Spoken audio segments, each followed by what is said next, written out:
As a parent, you might worry if your autistic baby is ready for school. And if he or she isn't yet speaking, this oftentimes adds more anxiety as a parent because you know they won't be able to tell the teacher if something is wrong. Maybe you're wondering, will the teachers be able to pick up on his cues like I can? And you know what, moms?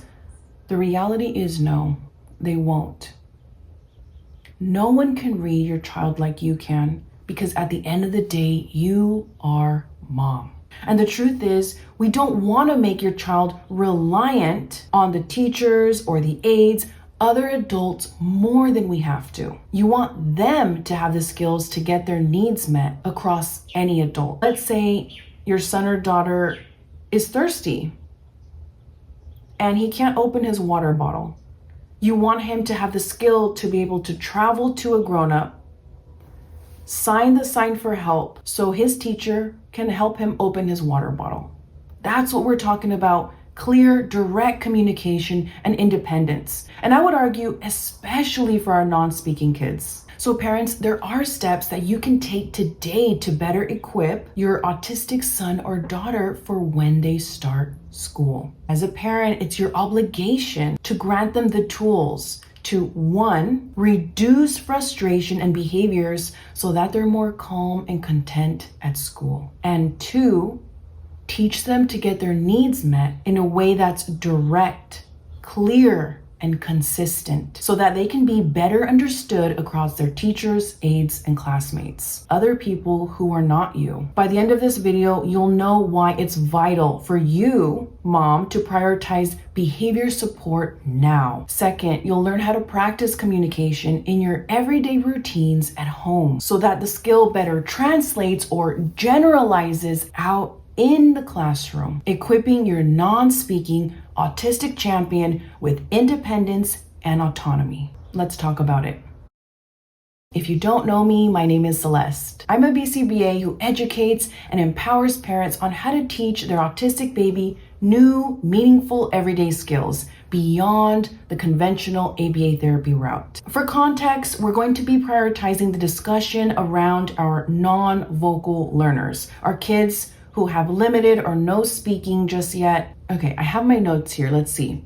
If your non-speaking child has unwanted behaviors, so we're talking about aggression, we're talking about tantrums, we're talking about self-injurious behavior, maybe they hurt themselves or hit their head. During ABA therapy, we're gonna wanna hit it hard, especially before they start school. Because in ABA therapy, you have the support, you have the professionals in your home at that moment, and you have the time. Changing unwanted behaviors is going to take time. It's going to take time for you and the professionals to do troubleshooting, to see what works, to see what doesn't work, to try different strategies along the way. It's really important that you, mom, you learn the behavior strategies for yourself and not to rely on the ABA therapist alone. I want you to be hungry for the homework, to be hungry for the feedback, and to be hungry to learn, what can I do right now?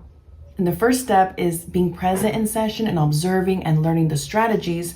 And the second step is to practice even when ABA therapy is over, right? The therapist goes home and you continue. When your little ones start school, they might have IEP meetings, school meetings, or teacher conferences.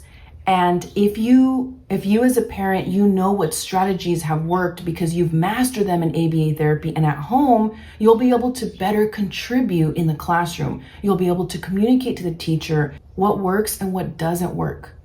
But if you weren't prioritizing behavior support at home, you won't know what strategies are going to be effective in the classroom. And really at that point, you're at mercy to whatever the IEP team suggests to you. And you kind of have to take it like, oh, okay, I think that sounds like a good idea. And you go with it not knowing better, you agree and you sign off on these recommendations when you really don't know if they're going to work or not. Prioritize behavior management at home so your child learns the skills, reduces their behaviors, and it generalizes nicely into the classroom. Let's say transitions are really hard for your son or daughter, right? It's hard for him to come from outside to inside, or going from play to bath time or something like that. And in your child's ABA therapy session, because you've been actively participating and involved, you learn that timers work really well. And you know how to implement it, you've been practicing, and your son or daughter knows what to expect with the timer. So both of you know how this tool works and knows how this strategy works. So that way, when you send your kid to school, you can tell the teacher how to promote transitions for your child in a way that you know works, instead of kind of guessing and kind of hoping that he has a smooth time transitioning. Another thing to consider is equipping your child with the skills at home with people that are safe and trusted. So at home is the perfect time to learn because it's a safe, controlled environment. You know exactly what's going on and you can teach the skill better, versus at school, there's a lot of moving parts. But what better time to learn now in their own kitchen, in their own living room with their mom, who they know are safe and trusted. Let's do some perspective taking. So imagine practicing a new skill for the first time in an unknown environment, somewhere you've never been, with unknown people, like strangers, people that you don't know. It's not impossible to learn a new skill, but it's going to be really, really hard. So that's why I'm saying practice at home, make a game plan so that when he or she gets assessed and before their first day of school starts, you have a copy of the behavior plan that you know works. Chapter 2, practice communication at home all day, every day. If you're currently getting support at home, your child's speech therapist or their ABA clinician will select one or two alternative modes of communication if your child is not speaking. So they might promote sign language, they might teach you how to teach an AAC device, they might have picture icons. Practice at home and not just during their ABA or speech session. The real learning is going to happen outside of session time. You want to strengthen your child's muscle of communicating across multiple environments, across multiple people. Our goal at home is we're aiming for fluency and accuracy. So we're not aiming for, he kind of knows the skill a little bit, the sign for more. He kind of knows to exchange a picture break when he gets overwhelmed.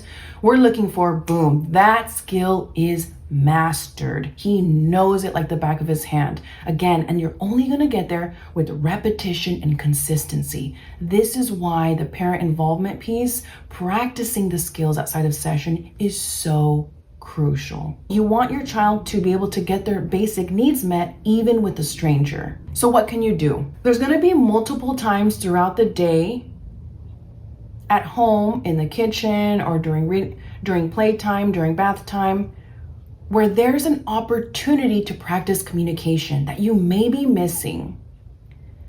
And after today, you're not going to miss them anymore. Let's say your child, in ABA or speech therapy, you're practicing basic ASL communication to get your child's basic needs met. Let's say your child is drinking his water and he's thirsty. He runs out and he holds you his cup. He kind of gives you his cup.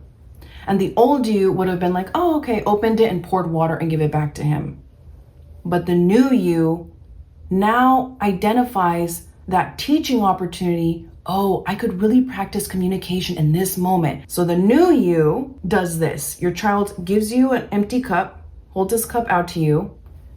And before you take the cup, you sign water and you get his little hands and you help him sign it. And you say water and then you pour it and you say, oh, okay, water. Thank you for telling me. Here you go.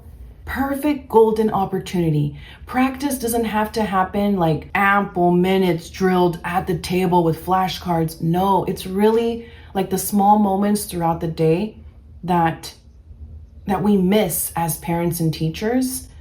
And when we take advantage of those opportunities and really capture them, it compounds over time, promotes learning. Okay, another one. Let's say your son or daughter comes up to you and they bring you unopened fruit snacks. The old you would have opened it and give it to them. The new you stops and you do this. Help. You get little hands. Help. Okay, I'll help you. Here you go. And you open it and you give it to them. Another opportunity. Let's talk about more. So your child runs out of crackers in his little bowl. He comes up to you and brings you the box of crackers. Old you would have opened it and given him crackers. The new you pauses and you do this. More, you guys little hands, more, okay, more, here's more crackers, pour it, give it to him. Wonderful, good practicing. So you see how there's so many opportunities throughout the day. That's just snack time. Let's talk about reading time. So let's say you're reading a book to him, you turn the page and he starts to scoot off the bed. He's over it. So the old you would have just put away the book. The new you is like, oh, all done, gives little hands, all done. And then you put the book away. Okay, we're all done with the book. So it's really reading your child's nonverbal behaviors. And then when motivation is present, you're utilizing that opportunity to teach a new skill, to teach communication. Okay.